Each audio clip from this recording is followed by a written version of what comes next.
You're listening to 91 Reasons, a journey into the twisted landscape of pop culture. Keep your hands and arms inside the podcast at all times. And now, the voice, Jeff Tucker.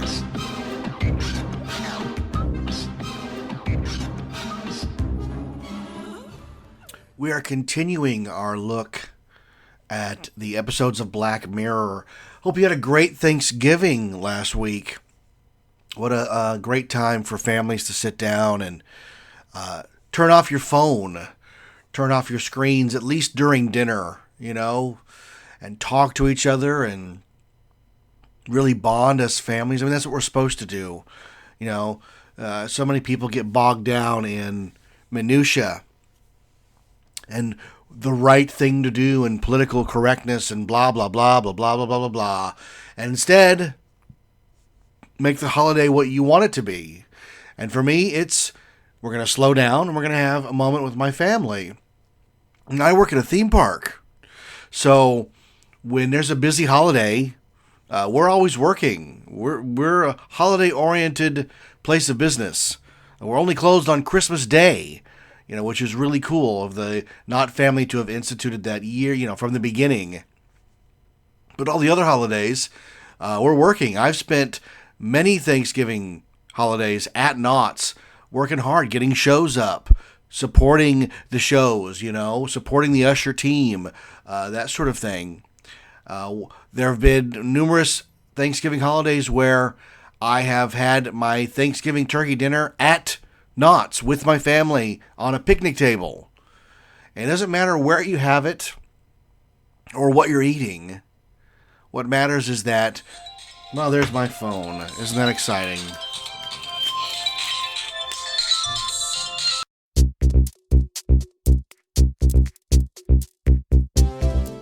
Well, I took a phone call.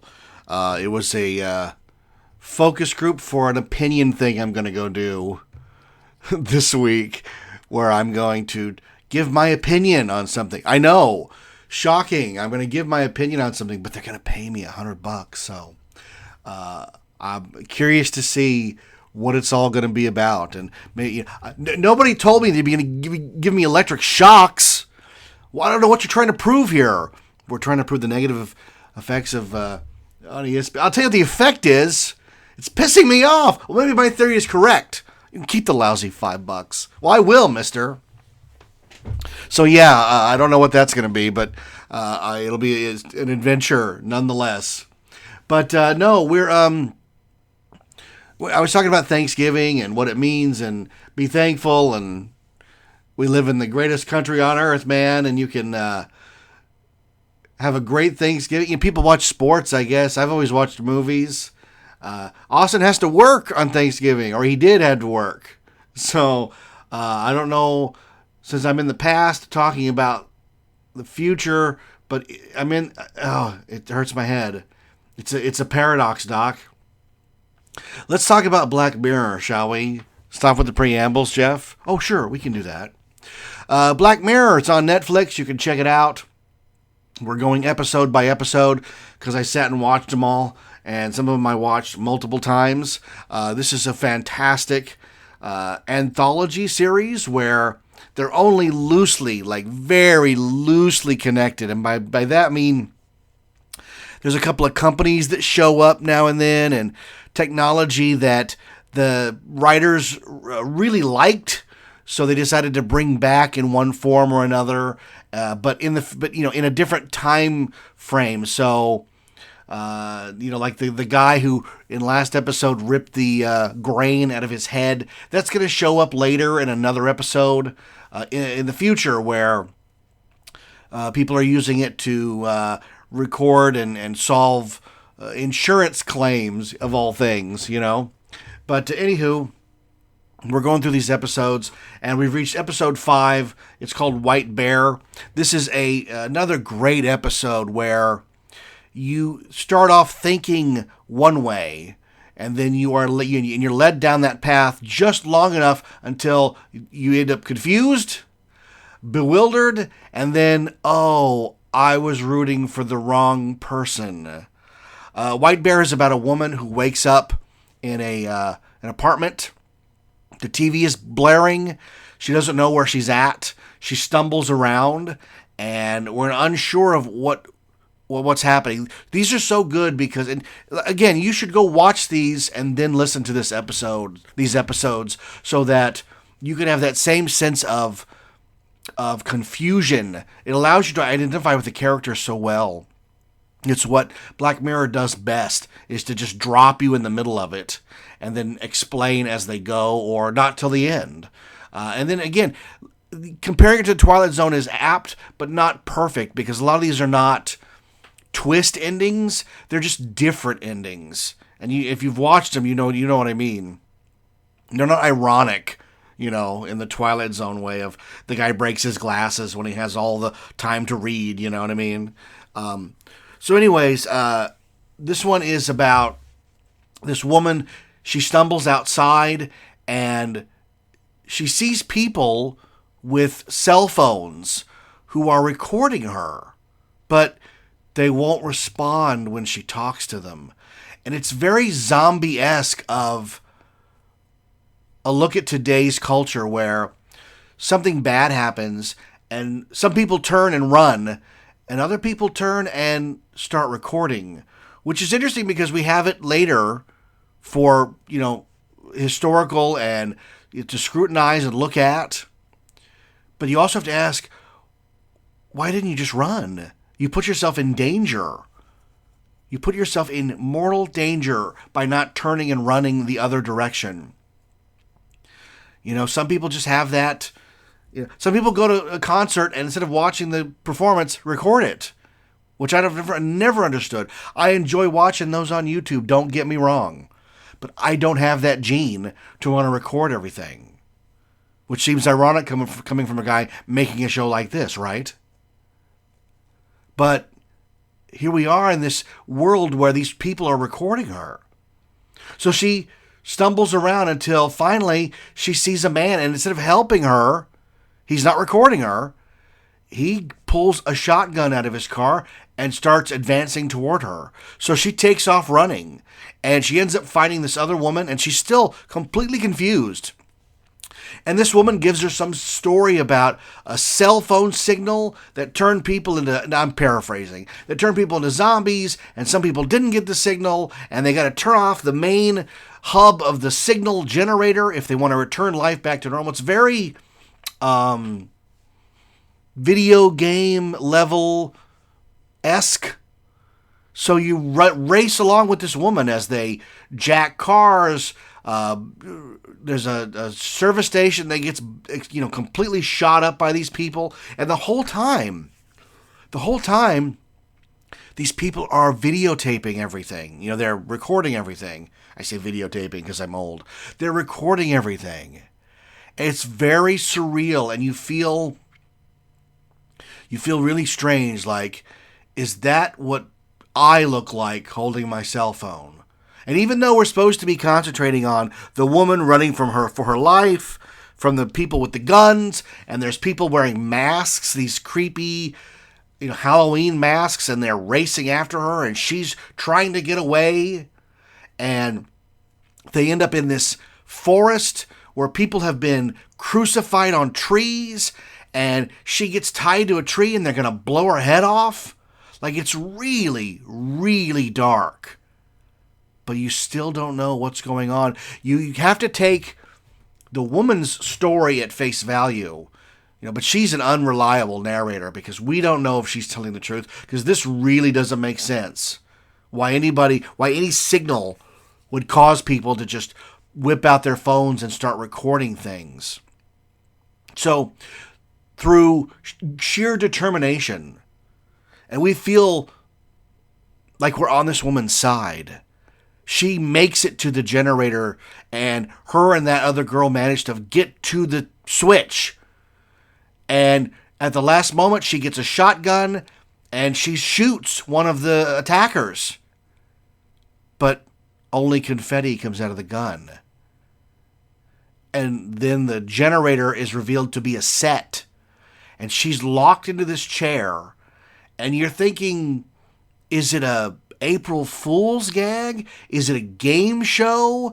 Is it is it some sort of social test of survival, and she's passed, and you don't really know what's going on. And then she sits in this chair, and we sit, with her as the audience for this extended, very dark look at who this woman really is and how her boyfriend kidnapped and murdered a little girl while she watched and did nothing to help, and she aided and abetted, and she was an accessory to murder, and so the boyfriend gets killed and she gets captured.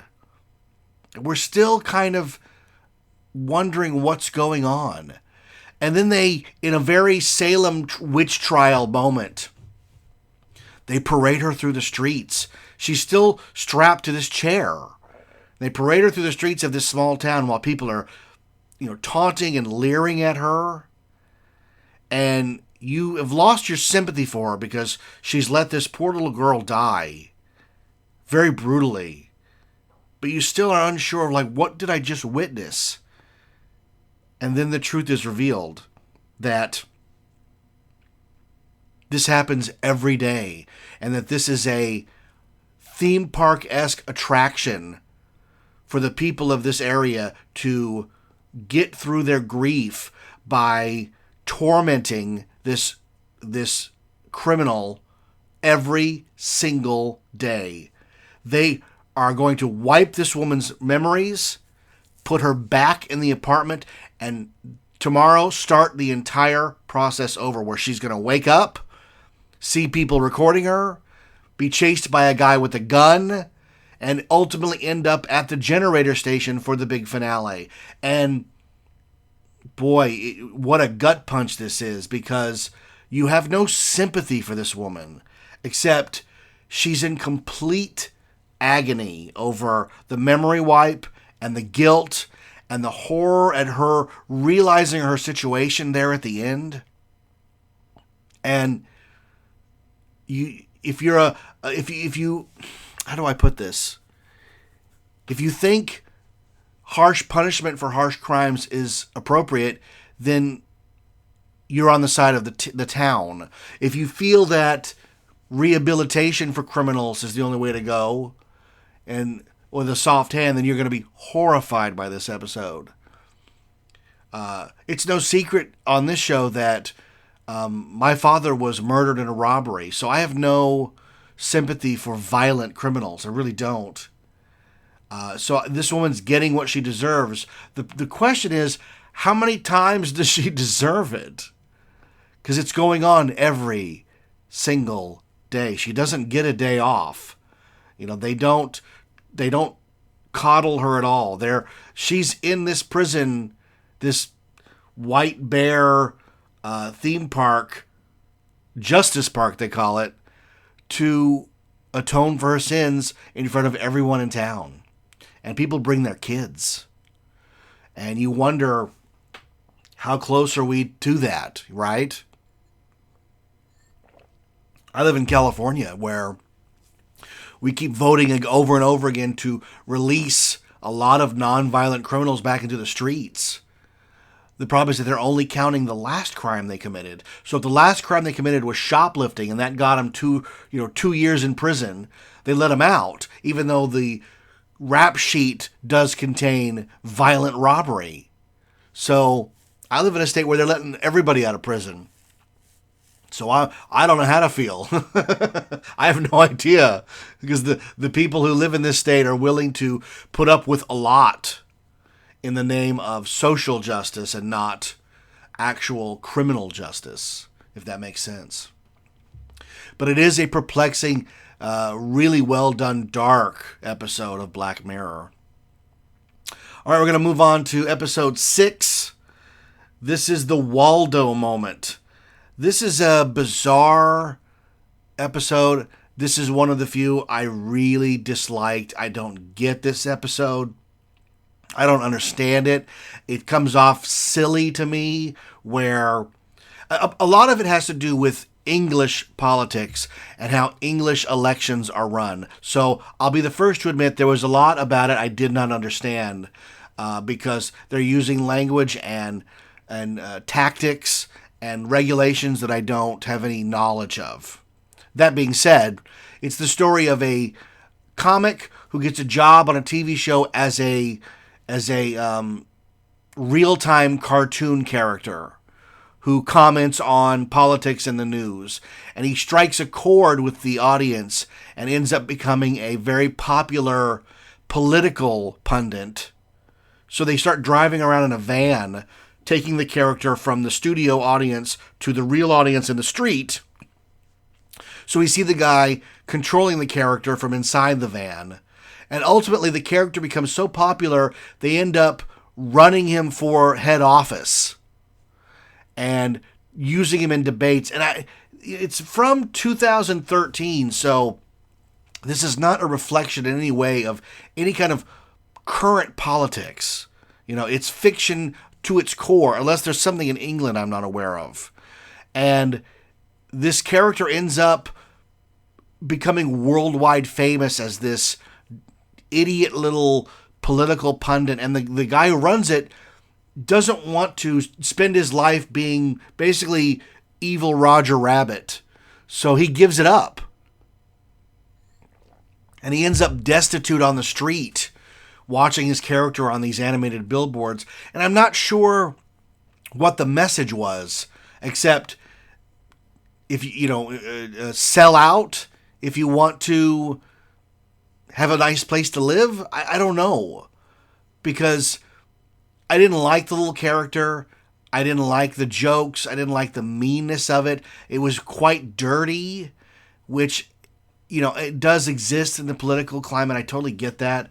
But if you know me, I'm not a fan of things that are really like that vulgar. I don't need to see, genitalia and lots of penis jokes. That just doesn't do it for me. I think there's a better way to write. To me, that always seems like the easy way to get a cheap chuckle and not a good, funny, big laugh for something clever and funny. To each their own. You may watch this episode and think it's fantastic. I didn't quite get it. It's not my cup of tea. So we're going to move on from the Waldo moment to White Christmas. This is a special they did. It's one of their longer episodes.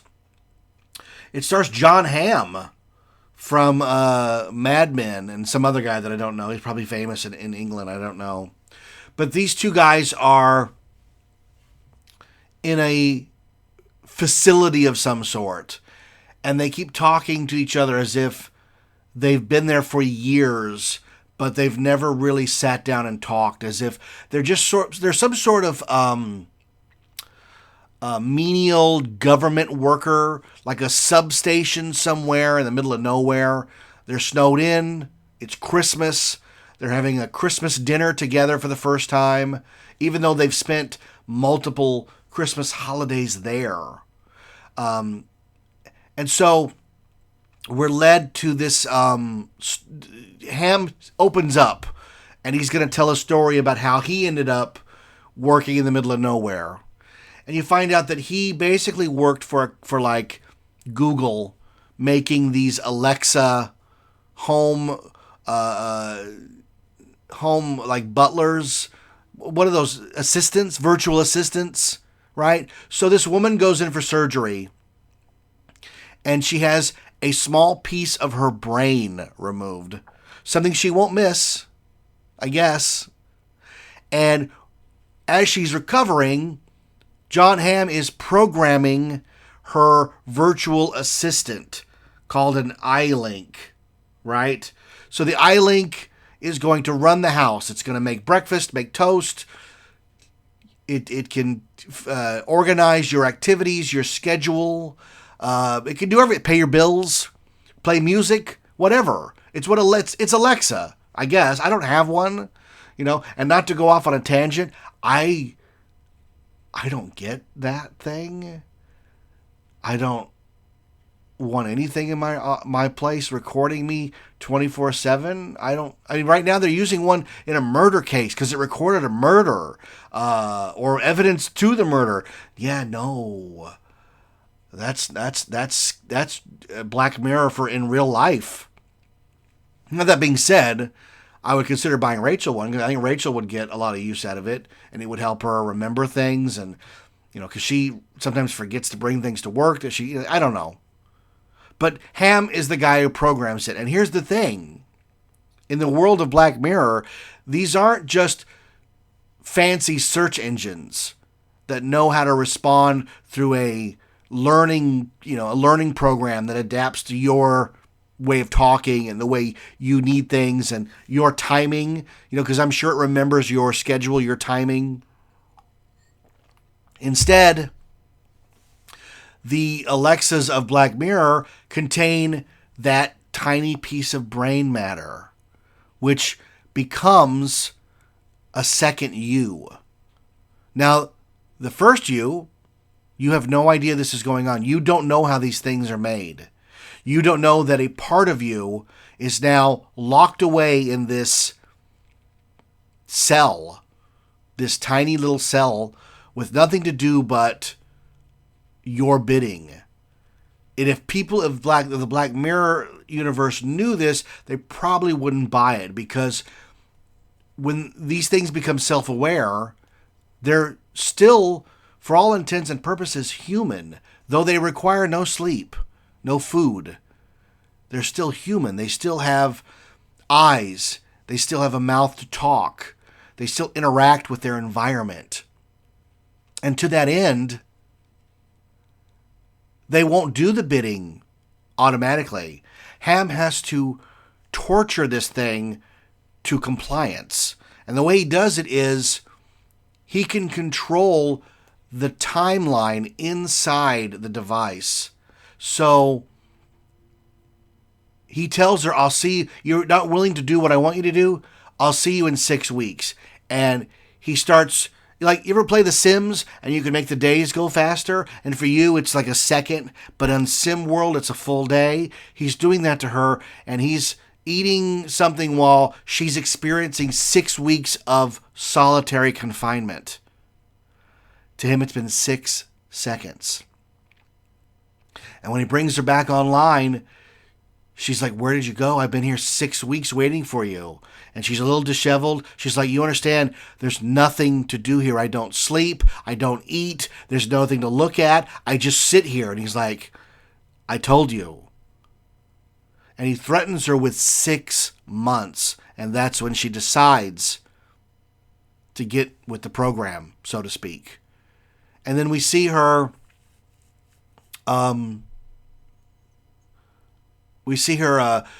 doing all the things she's supposed to be doing, doing the schedule, doing that, right? And so Ham, now with this new skill, takes another job, or a side job. Now he's got a wife and kids, and he ends up using these, the grains, the recorders. He runs a side business where he helps men struggling to find dates find women. So you're on a journey with this really geeky guy who infiltrates a Christmas party for a company he doesn't work for, and he's being coached by Ham to find the most likely candidate for sex, right? And he's telling what to say, how to act, what to do, the timing. And what we don't find out later is that Ham has a whole peanut gallery of men watching and betting on whether this guy's going to get sex or not. So it's a layer on a layer on a layer. And what happens is this guy meets a really attractive woman. He starts using Ham's advice to talk to her in this weird sort of societal code that only they get, and they're hip and they're cool and everybody else is not. And this girl's like, you get me, man. You get me in a way nobody has ever gotten me. Let's go to my place. And it looks like he's going to, score with this woman he's never met. And instead, she kills him. I think she kills herself, if I remember right. Like, it's she's been waiting for somebody to tell her, this is what I want, and let's do it together. It's really dark. And then you realize everything's been recorded, and Ham is a accessory to murder. Like, he's the one who put this together. So he's ostracized. His family throws him out. And that's basically how he got to be in this cabin in the winter in the middle of nowhere in a snowstorm. And it's really like, oh, well, that's quite a journey. What about the other guy? And the other guy finally is like, well, he's told me his story. I'll tell him mine. His story is much more suburban. It's much more, it's not, Ham's a hip guy. He's a good-looking guy who can get what he wants and talk people into things. The other guy's just a normal guy trying to have a normal marriage. And instead, his wife gets pregnant and they end up breaking up. And how you break up in this world is you get blocked. Like, you know how you can block someone on Facebook? In this world, you can block them in real life so that they only appear as static. You can't see them. You can't hear them. You can't look at pictures of them. And so he's left out of he can't see his wife. And when the baby is born, he can't see his baby. He tries to spy on them. He tries to find them. And all he sees is static. And it's really hard to watch. You feel for this guy, especially knowing that in our society, fathers have rights, but apparently not in this one. We won't find out what the deal is till late in the game. And so he keeps going back to his former wife's father's house where they spend Christmas together. It's a Christmas episode. So Christmas keeps popping up again and again. And the father never liked him, never thought he was good enough, was happy that she left him. And then one day, when I think, if I get it right, it's been a while since I watched this episode, and it was really, again, these are really dark. He starts looking at pictures and he can see her again, which can mean only one thing. Oh, he sees it on TV. He sees on TV that she has died. So the block is gone. So he races back to the father's house and he can see the child from the distance for the first time. Now, he's given her toys before. She never knew who they were from. She's never seen him. And when he finally walks up, he sees the truth. The truth is, it wasn't his kid. The kid is Asian. That it was the wife's coworker she was having an affair with's baby. It's really, it breaks your heart. And through a terrible series of events, he accidentally kills the father. And he's very sorry about it. He didn't really mean to do it. It was anger. It's one of those things where it's a crime of passion. Not excusing it in any way. The guy murdered somebody and there's no forgiveness for that. I'm sorry. But that's what happened. And so we cut back to the cabin and Ham is talking to somebody that isn't there. And you realize that all of this is taking place inside one of those, what I called Alexis. I think they're called cookies in this world. And he has been duping this guy into confessing to murder the whole time. It's all been a ruse. The guy's actually in jail. He's sitting there comatose while he thinks he's in a cabin in the winter. It's all been a ruse, and he has admitted to the murder. Case closed. And so at the end of this episode, two things happen. And they're both completely horrific. The first is they're leaving for Christmas holiday. This is something that will come up in a later episode. They're leaving for Christmas holiday, and they set the device that he's trapped in, that cabin, they set it to 10,000 years, I think a second. So this guy is going to be stuck in there forever. And if they finally come back from Christmas holiday, like a few days later, in his time, he's been there thousands and thousands of years in that cabin. With Christmas music playing that he keeps breaking so that it only gets louder. And it's a horrific ending to that guy. It's just awful. And you don't really feel sorry for him because he is a murderer, but it's still it's hard to watch, man. And then Ham, having done this deed for the police, is given a pardon for his part in the murder of that poor guy getting a date. But he's still being shunned by society. Even though he's allowed to move freely. He's not in prison anymore. When he goes outside, everybody else has been blocked from him. Everybody is static. Again, it's as far as Christmas episodes go, it's pretty dark. There is no redemption for anybody in this. And you end it feeling pretty bad about everybody and yourself. So, Merry Christmas on that. Okay, we're going to end it there because we need to do a little shorter episode this week to keep up with my allotment of storage on Libsyn, where I'm hosting the show now. Thanks again to my good friend and podcast mate, Zach, who does incredible work for his show, my show, and all the other shows. And he also works for Troma. You ever checked out Troma's movies? Fantastic. I love B movies, and Troma's the best, man. I've been a Troma fan since mid-'80s when I used to go to the video store and pick up some of those crazy movies that they did. Good stuff, man. So thanks again to Zach for helping me host the show. Again, hope you had a great Thanksgiving. We're looking forward to a fantastic Christmas season. Hey, come out to Knott's Merry Farm. Check out what I've been working on. I've written some of the shows there. I work there. I'm there almost every day. And looking at the numbers, pretty much most of Southern California is too. So, hey, check it out. I am Jeff Tucker. I am the voice. Thanks for tuning into this, our second episode in our look at the series Black Mirror, which you can find on Netflix in its entirety, and they're working on new episodes right now. I can't wait. I am Jeff Tucker.